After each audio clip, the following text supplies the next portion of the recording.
June 15ರಂದು Bidar ನಗರದ doctor Channabasava ಪಟ್ಟದೇವರ ರಂಗಮಂದಿರದಲ್ಲಿ ಮಧ್ಯಾಹ್ನ 1 ಗಂಟೆಗೆ ಅಹಿಲಾಬಾಯಿ ಹೋಳ್ಕರ್ ಜಯಂತಿ ಆಚರಣೆ ಕಾರ್ಯಕ್ರಮ ಹಮ್ಮಿಕೊಳ್ಳಲಾಗಿದೆ ಅಂತ ಅಹಿಲಾಬಾಯಿ ಹೋಳ್ಕರ್ ಜಯಂತಿ ಉತ್ಸವ ಸಮಿತಿ ಅಧ್ಯಕ್ಷ ಈಶ್ವರ್ ಸಿಂಗ್ ಠಾಕೂರ್ ಹೇಳಿದರು. ಇಂದು ಬೀದರ್ ನಗರದ ಪತ್ರಿಕಾ ಭವನದಲ್ಲಿ ಪತ್ರಿಕಾಗೋಷ್ಠಿಯನ್ನ ನಡೆಸಿ ಮಾತನಾಡಿದಂತ ಅವರು ಅಹಿಲಾಬಾಯಿ ಹೋಳ್ಕರ್ ಅವರು ಉತ್ತಮ ಆಡಳಿತ, ಸಾಮಾಜಿಕ ಕಲ್ಯಾಣಗಳು ಮತ್ತು ಜನ ಕಲ್ಯಾಣ ಕಾರ್ಯ, ಧಾರ್ಮಿಕ, ಶೈಕ್ಷಣಿಕ ಮತ್ತು ಸಾಂಸ್ಕೃತಿಕ ಅಭಿವೃದ್ಧಿಗಳಿಂದಾಗಿ ಭಾರತೀಯರ ಮನೆ ಮಾತಾಗಿದ್ದಾರೆ. ಇವರು ಸುಮಾರು 3,000ಕ್ಕೂ ಹೆಚ್ಚು ನಾಶವಾದ ದೇವಸ್ಥಾನಗಳನ್ನು ಪುನರ್ ನಿರ್ಮಾಣ ಮಾಡಿದ್ದಾರೆ. ಈ ಮೂಲಕ ಹಿಂದೂ ಧರ್ಮವನ್ನ ಉಳಿಸುವ ಕೆಲಸ ಮಾಡಿದ್ದಾರೆ. ಇವರ ಇತಿಹಾಸವನ್ನ ಇಂದಿನ ಜನಮಾನಸಕ್ಕೆ ತಿಳಿಸುವ ಉದ್ದೇಶದಿಂದ ಕಾರ್ಯಕ್ರಮವನ್ನ ಆಯೋಜನೆ ಮಾಡಲಾಗಿದೆ. ವೇದಿಕೆ ಕಾರ್ಯಕ್ರಮಕ್ಕೂ ಮುನ್ನ ನಗರದ ಬೊಮ್ಮಗಂಡೇಶ್ವರ ವೃತ್ತದಿಂದ ಡಾಕ್ಟರ್ ಚನ್ನಬಸವ ಪಟ್ಟದೇವರ ರಂಗಮಂದಿರದವರೆಗೆ ಸಾಂಸ್ಕೃತಿಕ ಕಲಾ ತಂಡಗಳೊಂದಿಗೆ ಅಹಿಲ್ಯಾಬಾಯಿ ಹೋಳ್ಕರ್ ಅವರ ಭಾವಚಿತ್ರದ ಭವ್ಯ ಮೆರವಣಿಗೆ ನಡೆಯುವುದು, ನಂತರ ಡಾಕ್ಟರ್ ಚನ್ನಬಸವ ಪಟ್ಟದೇವರ ರಂಗಮಂದಿರದಲ್ಲಿ ವೇದಿಕೆ ಕಾರ್ಯಕ್ರಮ ಜರುಗುವುದು ಎಂದರು.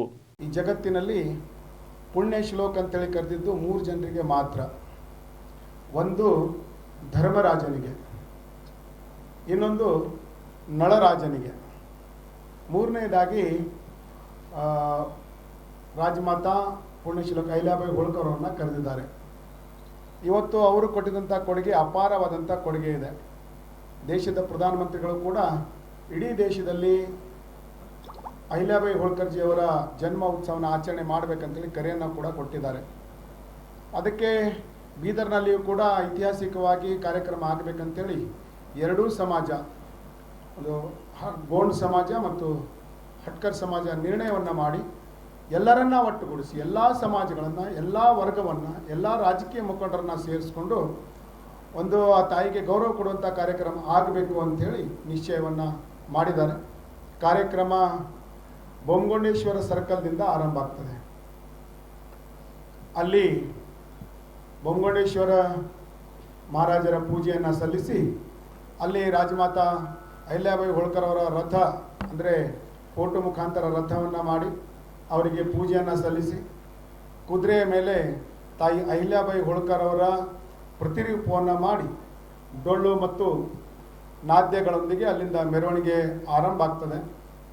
ಅಲ್ಲಿಂದ ನಮ್ಮ ಜಗಜ್ಯೋತಿ ಬಸವೇಶ್ವರ ಸರ್ಕಲ್, ಆಮೇಲೆ ಭಗತ್ ಸಿಂಗ್ ಸರ್ಕಲ್, ಆಮೇಲೆ ಡಾಕ್ಟರ್ ಬಾಬಾ ಸಾಹೇಬ್ ಅಂಬೇಡ್ಕರ್ ಅವರ ವೃತ್ತದ ಮುಖಾಂತರ ಛತ್ರಪತಿ ಶಿವಾಜಿ ಮಹಾರಾಜರ ವೃತ್ತದ ಮುಖಾಂತರ ಮೋಹನ್ ಮಾರ್ಕೆಟ್ ಮಾರ್ಗವಾಗಿ ರಂಗಮಂದಿರಕ್ಕೆ ತಲುಪ್ತದೆ. 1 ಗಂಟೆಗೆ ರಂಗಮಂದಿರದಲ್ಲಿ ಭವ್ಯವಾದ, ಅಂದರೆ ಬೆಳಿಗ್ಗೆ ಇದು 10 ಗಂಟೆಗೆ ಮೆರವಣಿಗೆ ಆರಂಭ ಆಗುತ್ತೆ. 9 ಗಂಟೆ ಸಮಯ ಕೊಟ್ಟಿದ್ದೀವಿ, ಆದರೆ 10 ಗಂಟೆಗೆ ಮೆರವಣಿಗೆ ಸ್ಟಾರ್ಟ್ ಆಗ್ತದೆ. ಅಲ್ಲಿ 1 ಗಂಟೆಯಿಂದ ಕಾರ್ಯಕ್ರಮ ಆರಂಭ ಆಗ್ತದೆ. ಅತಿಥಿಗಳು ಕೂಡ ಬರ್ತಾ ಇದ್ದಾರೆ ಮತ್ತು ವೇದಿಕೆ ಕಾರ್ಯಕ್ರಮ ಆಗಿ ಅವರ ಜೀವನ ಚರಿತ್ರೆಯನ್ನು ಎಲ್ಲರಿಗೂ ಗೊತ್ತಾಗಬೇಕು. ಜಿಲ್ಲೆಯಿಂದ ಸಂಪರ್ಕವನ್ನು ಮಾಡ್ತಾ ಇದ್ದೀವಿ. ಎಲ್ಲ ತಾಲೂಕುಗಳಲ್ಲಿ 6 ದಿನಾಂಕ 6, 7 ಮತ್ತು 9, 10 ಎಲ್ಲ ತಾಲೂಕುಗಳಲ್ಲಿ ಕೂಡ ಈ ಸಭೆಗಳನ್ನು, ಸಮಾಜದ ಸಭೆಗಳನ್ನು ಮಾಡಿ ಅಲ್ಲಿಂದ ಕೂಡ ಸಮಾಜದ ಬಂಧುಗಳು ಹೆಚ್ಚಿನ ಸಂಖ್ಯೆಯಲ್ಲಿ ಭಾಗವಹಿಸಬೇಕಂತೇಳಿ ಸಭೆಗಳು ಕೂಡ ಆಗ್ತಾ ಇದೆ. ಸಾಕಷ್ಟು ಸಂಖ್ಯೆಯಲ್ಲಿ ಜನ ಸೇರ್ತಾರೆ ಕಾರ್ಯಕ್ರಮಕ್ಕೆ. ಅದೇ ರೀತಿ ವೇದಿಕೆ ಕಾರ್ಯಕ್ರಮದಲ್ಲಿ ಕೂಡ ಮಾತೋಶ್ರೀ ಪುಣ್ಯಶ್ಲೋಕ ಅಹಿಲ್ಯಾಬಾಯಿ ಹೋಳ್ಕರ್ ಅವರ ಜೀವನ ಚರಿತ್ರೆ ಕುರಿತು ಸಂಪೂರ್ಣ ವಿವರವನ್ನು ಮಹಾರಾಷ್ಟ್ರದಿಂದ ಬಂದಂಥ ವಕ್ತಾರರು ಮಾತಾಡ್ತಾರೆ. ಮತ್ತು ಅದೇ ಕುಟುಂಬದ ಮನೆತನದ ರಾಜರು ಕೂಡ ಅವರ ಗೌರವ ಉಪಸ್ಥಿತಿ ಕೂಡ ಇರ್ತದೆ. ನಮ್ಮ ರಾಜ್ಯದ ಹಿರಿಯರು ಕೂಡ ಬರ್ತಾ ಇದ್ದಾರೆ. ಅದಕ್ಕೆ ಹೆಚ್ಚಿನ ಸಂಖ್ಯೆಯಲ್ಲಿ ನಮ್ಮ ಜಿಲ್ಲೆಯ ಜನ, ಯಾಕಂದರೆ ಅವರು ಒಂದು ಸಮಾಜಕ್ಕೋಸ್ಕರ ಕೆಲಸವನ್ನು ಮಾಡಿಲ್ಲ, ಸಂಪೂರ್ಣ ಸನಾತನ ವ್ಯವಸ್ಥೆಗೋಸ್ಕರ, ಧರ್ಮಕ್ಕೋಸ್ಕರ ಕೆಲಸ ಮಾಡಿದಂಥವರು ಅಹಿಲ್ಯಾಬಾಯಿ ಹೋಳ್ಕರ್ ಅವರು. ಮತ್ತು 3,000 ದೇವಸ್ಥಾನಗಳನ್ನು ನಿರ್ಮಾಣ ಮಾಡೋದರಲ್ಲಿ, ಅದನ್ನು ಪುನರ್ ನಿರ್ಮಾಣ ಮಾಡೋದರಲ್ಲಿ ದೊಡ್ಡ ಪಾತ್ರ ಅವ್ರದ್ದಿದೆ. ವಿಶೇಷವಾಗಿ ಕೇದಾರನಾಥದಿಂದ ಹಿಡ್ಕೊಂಡು ಅದು ಕಾಶಿ ವಿಶ್ವನಾಥ ದೇವಸ್ಥಾನ ಇರ್ಬೋದು ಅಥವಾ ಕೆಳಗಡೆ ರಾಮೇಶ್ವರಂ ದೇವಸ್ಥಾನ ತನಕ ನಾವು ಎಲ್ಲಿಯೂ ಕೂಡ ಹೋಗಿದ್ರೂ ಕೂಡ ಆ ದೇವಸ್ಥಾನಕ್ಕೆ ಅಹಿಲ್ಯಾಬಾಯಿ ಹೋಳ್ಕರ್ ಅವರು ಅನೇಕ ಕೊಡುಗೆಯನ್ನು ಕೊಟ್ಟಿದ್ದಾರೆ ಅಂತೇಳಿ ನಮಗೆ ಸಾಕ್ಷ್ಯ ಸಹಿತವಾಗಿ ಸಿಗ್ತದೆ. ಅವರು ಹಾಲು ಮತ ಸಮಾಜದಲ್ಲಿ ಜನ್ಮ ತಾಳಿದ್ರು.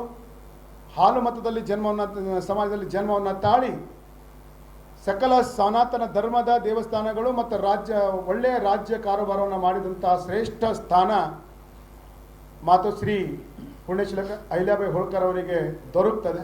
ಅಂತಹ ಮಹಾತಾಯಿಯ ಈ ಕಾರ್ಯಕ್ರಮದಲ್ಲಿ ಹೆಚ್ಚಿನ ಸಂಖ್ಯೆಯಲ್ಲಿ ಜನ ಭಾಗಿಯಾಗಬೇಕಂತೇಳಿ ಎಲ್ಲ ಹಿರಿಯರು ಕೂಡಿಕೊಂಡು ಸಮಿತಿಯನ್ನು ಮಾಡಿ ಸಭೆಗಳನ್ನು ಮಾಡಿ ಇವತ್ತು ಪತ್ರಿಕಾಗೋಷ್ಠಿಯ ಮುಖಾಂತರ ನಮ್ಮ ಜನರಿಗೆ ವಿನಂತಿಯನ್ನು ಮಾಡ್ತಾ ಇದ್ದೇವೆ.